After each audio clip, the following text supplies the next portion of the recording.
माझा पण शाळेचा दिवस असाच होता यार. मी रडत होते मला घरी जायचंय म्हणून, पण मला कोणी सुद्धा घरी घेऊन गेलं नाही. अक्षरशः मारून मला शाळेत बसवलं होतं आणि मी रडायचं थांबावं म्हणून मला पार्टी देऊन मला लाच देण्याचा प्रयत्न केला होता.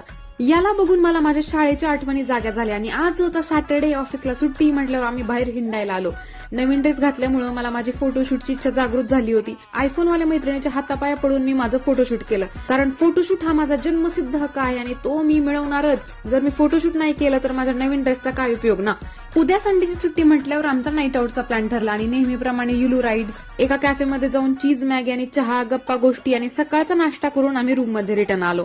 लीलाची सकाळ होणार होती आणि मी माझ्या झोपेच्या तयारीला लागले. निवांत 12 वाजता उठले, तोपर्यंत लीलाने आमच्यासाठी ब्रेकफास्ट बनवला होता. नाश्ता केला आणि आमची पॅकिंग चालू झाली ट्रिपची, कारण आम्ही उद्या निघतोय कुकीसाठी. ओकेच, मी पॅकिंग करते. You guys stay tuned. Bye bye.